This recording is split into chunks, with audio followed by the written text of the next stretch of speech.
జై శ్రీ వాసవి మాతాకి. ఈ ప్రకారంగా ఆకాశానికి అంటిపోతున్న అగ్ని జ్వాలలు ఇక మాఘశుద్ధ విధియ సుముహూర్తం రానే వచ్చింది. భాస్కరాచార్యులు వారు అన్నారు, అమ్మా వాసవి వచ్చేసిందమ్మా ముహూర్తం, రామా అగ్నిగుండ ప్రవేశానికి అన్నాడు. ఆ మాట వినడమే వాసవి మాత అంటుంది, గురువర్య ముందుగా ఎవరు అగ్నిని ప్రవేశం చేయాలి అని అమ్మవారు అన్నది. గురువు గారు అన్నాడు, అమ్మా ముందుగా నీవు అగ్ని ప్రవేశం చేస్తేనే మిగతా వయస్సులంతా అగ్నిగుండ ప్రవేశం చేస్తారు, రామా ప్రవేశానికి అన్నాడు. గురువర్య మరి నేను అగ్నిగుండ ప్రవేశం చేయాలి అంటే వాసవి కన్యనైన నాకు అగ్నిగుండ ప్రవేశ అర్హత లేదు కదా, నేను ఎలా ప్రవేశించాలి అన్నది అమ్మవారు. గురువు గారు ఆశ్చర్యంతో, ఇదేమిటమ్మా వాళ్ళ నోరు బట్టి నువ్వేమంటున్నావు, నేను గుండ ప్రవేశం చేస్తాను, అగ్నిగుండాలు నిర్మాణం చేయండి నువ్వు అంతే కదా. కష్టపడి 103 గుండాలు రాత్రి పగలు మేము నిర్మాణం చేశాం, తీరా అగ్నిగుండ ప్రవేశానికి రామంటే అర్హత లేదంటావేమిటి, అందులో ఉన్న ఆంతర్యం చెప్పమ్మా అన్నాడు గురువు గారు. అమ్మవారు అంటుంది, గురువర్య మన హిందూ ధర్మంలో ఒక విశేషం ఉన్నది. వివాహమైన స్త్రీ గాని మరణిస్తే ఆ వివాహమైన స్త్రీ కళేబరాన్ని దహన సంస్కారం చేస్తారు. అదే వివాహం గాని కన్య విధివశంతు గాని మరణిస్తే ఆ వివాహం గాని కన్య కళేబరాన్ని దహన సంస్కారం చేయరు, భూస్థాపన చేస్తారు. మరి వాసవి కన్యనైన నాకు అగ్ని ప్రవేశ అర్హత లేదు కదా, నేను ఎలా గుండ ప్రవేశం చేయాలి అన్నది అమ్మవారు. అప్పుడు ఆ గురువు గారు అన్నారు, ఇదేమిటమ్మా వాసవి, మరి ఇప్పుడు నువ్వు గుండ ప్రవేశం చేయాలంటే వివాహమే కావాలంటావా, వివాహం కావాలంటే ఎవరిని వివాహం చేసుకుంటావు, నీ మేనత్త కుమారులైన ఈశ్వరగుప్తనా, జనార్దన గుప్తనా, పరంధామ గుప్తనా, త్వరగా చెప్పమ్మా అన్నాడు గురువు గారు.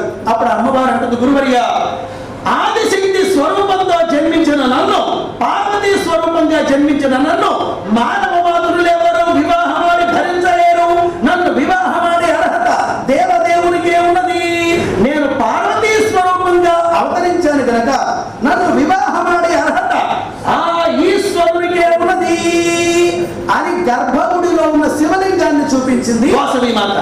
గురువు గారు అన్నాడు, అమ్మా ఇప్పుడు ఆ శివుడు లింగ రూపంలో ఉన్నాడు కదా, ఆయన రావడం ఎట్లా, నీ మెడలో మంగళసూత్ర ధారణ చేయడం ఎట్లా, మేము చూడటం ఎలా అన్నారు. అప్పుడు అమ్మవారు అంటుంది, గురువర్య ఈ సుముహూర్తంలో పార్వతీ స్వరూపంగా నేను స్వామిని పిలిచిన తక్షణం ప్రత్యక్షమై రాగలడు, నా మెడలో మంగళసూత్ర ధారణ చేయగలడు, మీరంతా చూడగలరు అని శివాలయం గర్భగుడి దగ్గరికి వెళ్ళి, ఓ ప్రాణేశ్వర మనోనాయక దీనబంధో హృదయ నివాస అంటూ ప్రార్థించేసరికి తడుకునే మెరుపులతో శివలింగంలో నుంచి పరమేశ్వరుడు త్రిశూలధారి ప్రత్యక్షమైనాడు. జై శ్రీ వాసవి పరమేశ్వరి మాతాకి.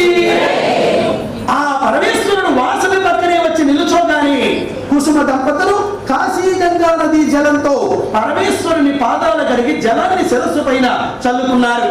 భాస్కరాచార్యుల వారు మంగళసూత్రం సిద్ధం చేసి పరమేశ్వరుని చేతికి అందించగానే బాజా భజంత్రీల మంగళ వాయిద్యాలు మారుమోగుతూ ఉండగా, ఆకాశం నుంచి దేవతల పుష్ప వర్షం కురిపిస్తూ ఉండగా, కిన్నెరకి పురుషులు గంధర్వనృత్యం చేస్తూ ఉండగా, నారదాది మహామునులు దివ్య మంత్రాలను ఉచ్చరిస్తూ ఉండగా, 33 కోట్ల దేవతలంతా ఆకాశం నుంచి పుష్ప వర్షం కురిపిస్తూ ఉండగా భాస్కరాచార్యులు వారు పెళ్లి మంత్రం చదువుతున్నారు. మాంగళ్యం తంతునానీరా అనే పెళ్లి మంత్రం చదువుతూ ఉండగా ఆ పరమేశ్వరుడు వాసవి మెడలో 3 గుళ్ళు మంగళసూత్ర ధారణ గావించాడు. జై శ్రీ వాసవి పరమేశ్వరి మాతాకి. వాసవి ఈశ్వరుడు అగ్నిగుండం చుట్టూ 3 ప్రదక్షిణాలు 7 అడుగులు నడిచారు. వెంటనే ఆ పరమేశ్వరునికి వాసవి పాద నమస్కారం చేయగానే ఆశీర్వదించాడు పరమేశ్వరుడు. వెంటనే అక్కడున్న విరూపాక్షుడు పరిగెత్తుకుంటూ పరమేశ్వరుడి దగ్గరికి వచ్చి నమస్కారం చేసి, పరమేశ్వర ఈ రోజున నా భాగ్యం ఏమని చెప్పమంటారు, కాశీకి వెళ్లే బావగారిని వివాహ సమయంలో బావమరిది ఆపి మా సోదరుని వివాహం చేసుకోండి అనడం పెళ్లిలో ఆచారంగా ఉంటుంది, కానీ సాక్షాత్తు కాశీనాథుడే నాకు బావగారు అయినారు. ఓ పరమేశ్వర ఈ ఆనంద సమయంలో విరూపాక్షుడైన నాది ఒక చిన్న కోరిక, అనుగ్రహించండి స్వామి అన్నాడు. అడుగునైనా విరూపాక్ష అన్నాడు పరమేశ్వర. మీరు మా సోదరుని వివాహం ఆడిన ఈ ముహూర్తంలో దుష్టుడు దుర్మార్గుడు అయినా విష్ణువర్ధనుణ్ణి మీ త్రిశూల ఘాతంతో అంతం చేయండి స్వామి.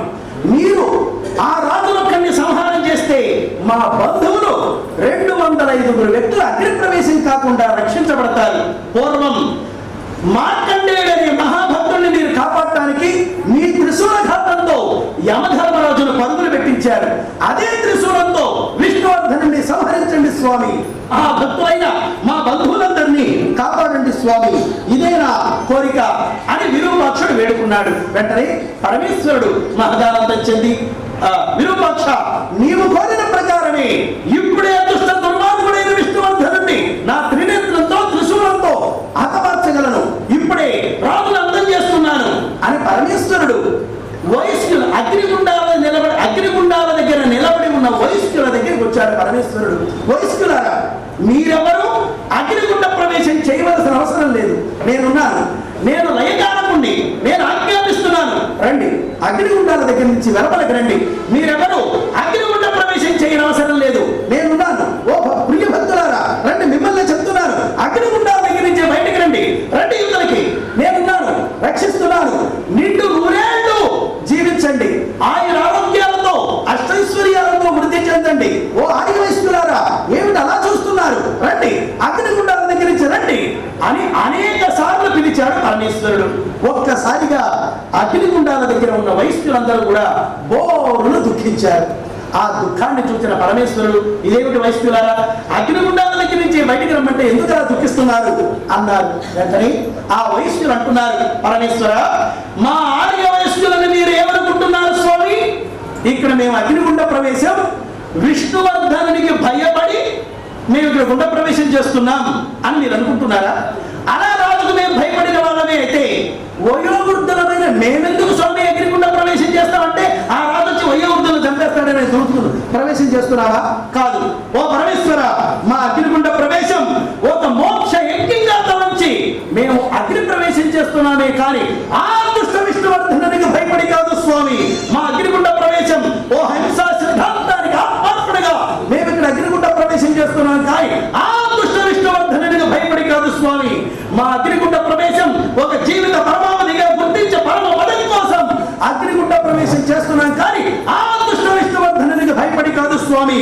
జన్మ జరా మరణ రహితమైన మోక్షాన్ని పొందడానికి మేము ఇక్కడ అగ్నిగుండ ప్రవేశం చేస్తున్నాం కానీ ఆ దుష్ట విష్ణువర్ధనునికి భయపడి కాదు స్వామి. 3 రోజుల పాటు ఉపవాస దీక్షలతో వీర కంకణాలు ధరించి మహావ్రత నిష్ఠతో అగ్నిగుండ ప్రవేశం మోక్షకారకమై మేము ఇక్కడ గుండ ప్రవేశం చేస్తున్నాం కానీ పరమేశ్వర, ఆ దుష్ట రాజుకు భయపడి కాదు స్వామి. మహానుభావ పరమేశ్వర, ఇప్పుడు మీరేమన్నారు? నిండు 100 ఏళ్ళు జీవించండి అన్నారా? ఆ నిండు 100 ఏళ్ల తర్వాత మా పరిస్థితి ఏమిటి స్వామి? అప్పటికైనా మేము కాలం చదవలసిందే కదా, మరణించవలసిందే కదా, ఆయురారోగ్యాలతో జీవించమంటుంటున్నారా?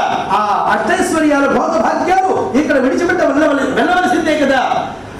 కళ్ళు కనపడక, కాళ్ళు నడవనీయక వృద్ధాప్య నరకంలో మేము పరమదించవలసిందేనా?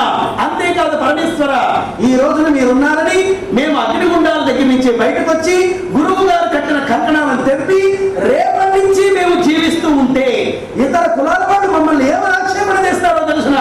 ఆర్య వైశ్యులు శివలింగం పైన ప్రమాణం చేసి గుండ ప్రవేశం చేస్తామని కంకణాలు కట్టి మళ్ళీ కంకణాలు తెప్పి జీవిస్తున్నారు వైశ్యులు, మాట తప్పిన వాళ్ళు వైశ్యులు అని అపవాద భారంతో ఎంతకాలం మేము ఇక్కడ జీవించాలి స్వామి? ఓ పరమేశ్వర, మా అగ్నిగుండ ప్రవేశం ద్వారా ధర్మమును సత్యమును మేము ఆచరించడానికి ఇలా అగ్నిగుండ ప్రవేశం చేస్తున్నాం. కీర్తి కాముకులం మేము. హరిశ్చంద్రుని మాదిరిగా, శివ చక్రవర్తి మాదిరిగా, రంతిదేవుని మాదిరిగా, శ్రీరాముని మాదిరిగా మేము కీర్తి ప్రతిష్టలు పొందడం కోసమే ఇక్కడ మేము గుండ ప్రవేశం చేస్తున్నాం. దయించి మీరు మా పైన అనుగ్రహించి మాకు అగ్నిగుండ ప్రవేశం ద్వారా పరమ పదాన్ని అనుగ్రహించండి స్వామి, ఇదే మా కోరిక అని ఓరును దుఃఖించారు. ఆ మాటల విన్న వైశ్యుల మాట విన్న పరమేశ్వరుడు, ఆహా వైశ్యులారా, భావి ప్రపంచ ప్రజలకు మీరు ఎందుకు అగ్నిగుండ ప్రవేశం చేయాలో తెలియచేయాలని నేను మిమ్మల్ని అలా ప్రశ్నించాను. ఈ ఆనంద సమయంలో మీ అగ్నిగుండ ప్రవేశం విశ్వ ప్రపంచానికి ఈ సందేశం తెలిసింది. ఈ ఆనంద సమయంలో ఈశ్వరునిగా నేను మీకు ఒక వరం ఇస్తున్నాను.